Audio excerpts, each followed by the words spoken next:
It's showcase time. A couple new features to show off for the Volatus framework.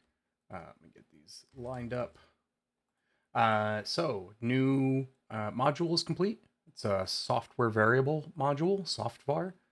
And these are just values that can be poked at the same way an analog output can or a digital output can.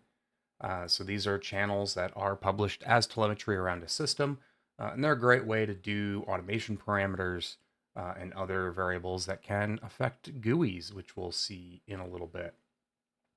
Um, so this is set to publish 10 times a second. In the local system, they'll update immediately. But yeah, so you can pick a system to run as your variable server, and as long as you don't need it to update too fast, it'll be perfectly fine. In this case, I've got it running in the application that I'm using as a simulated DAC node, which is just reading from some simulated CDAC chassis in Max. And that's about it there. There's been more fleshing out of the Python library integration. It now runs an HTTP port and does the discovery announcements, which means that it can participate in assessing what configuration version it's at and making sure that its configuration matches the rest of the system and is actually able to send commands. So if we start taking a look at some of the new GUI stuff, I'm going to start the I/O simulation. So we're going to get a couple of windows that show the simulated I/O values. I'm going to throw this one down here. And another thing that's done with the GUI, I need to remember to turn this off to show and run, is now when you close and reopen the application, it remembers which GUIs were visible and what their layout and location was. So for anything that's resizable, which is none of these, it would remember that, but all these windows went back into their same spot. Although I'm going to go ahead and tuck these down here and close that guy. The one I'm really interested in is Valve GUI. So now for the plugin GUIs, it automatically detects them on disk. There is a configuration for pointing to the folder that they live on disk. And this is relative to the vjson file. So it's saying go into a GUI folder. And this can also be an array with multiple strings for multiple paths.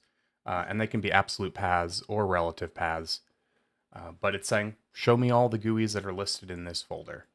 And so we can see there was one in there, and here it is, Valve GUI. Now this is a whole bunch of copies of the same exact thing. So this is a new gauge I've created, and it's going to help the test operators more quickly at a glance determine the status of a test system. And so all of this coloring is configurable. If I pull up context help, we can see that the exact colors that are getting used are configured in here. And whether or not we want the text, so actually I should change it to like color value or something. But the numeric text is getting colored based on what region the needle is in. And there is color needle is also set to true. I haven't implemented that yet, but that'll be one more property node call. And then there's ideal value and ideal range. Now I've got these set up as using these software variables that were in the config running in that one module. These can also just be static values, numeric literals in this configuration, and then they would just always be that value. But the nice thing is if we've got different processes we're running, different procedures, and they have different limits on what's in range or out of range, the GUI can be dynamically configured at runtime in order to show operators when all of the values are good. And then this is just me doing some testing of a whole bunch of them in pretty high density, so I could have one of them doing something different and see how easy it is with a quick scan to see that there's a value that's off nominal. As mentioned, the Python scripting now participates in the configuration management. It's not running right now, so we're not seeing anything, but I'm going to go ahead and get that running. So let me pull this down here so we can watch all of that. I'm going to close this, and we're going to go to the main Python. So this is, there's just a couple of things in here and some configuration items.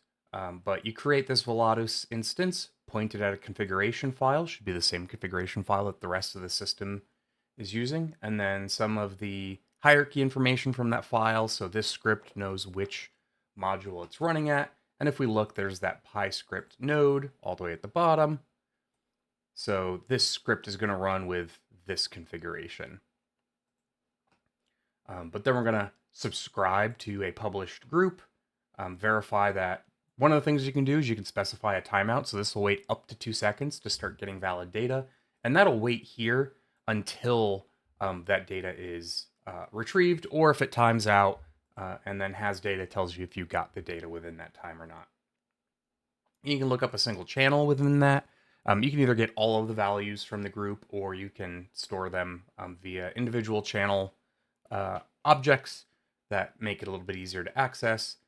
Event reporting is now also in place in the Python scripting. So if I open up Valve GUI, we could see a couple of things. I forget if I showed this off yet, but there's filters now, so you can see everything, even from the network connected systems. Now the network events only show up if everything is connected to the messaging server. But we can go ahead and filter, and there's a text filter. So I can look at just the Vecto messages or things like that.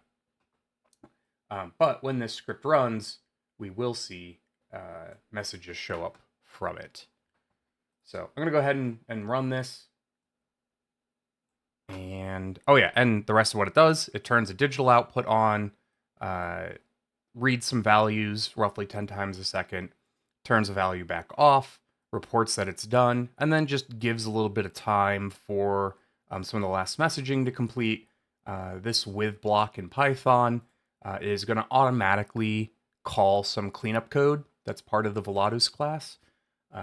So we can close TCP connections and clean up memory and all of that good stuff, like good programmers are wont to do. So let's run this.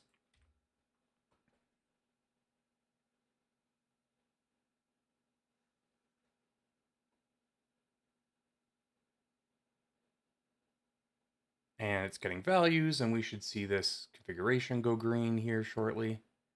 It only publishes once every 5 seconds. Or, hooray, demo time. It's not going to work at all.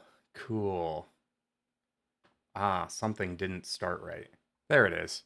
So the Python file is being pointed at a different configuration path. That's odd. That's not the right path. I'll have to look into that. But we can see that the script doesn't have a valid config, so it wasn't able to connect and command values. But yeah, got a whole bunch of more stuff going, more GUI stuff, more user preferences, and more Python integrations.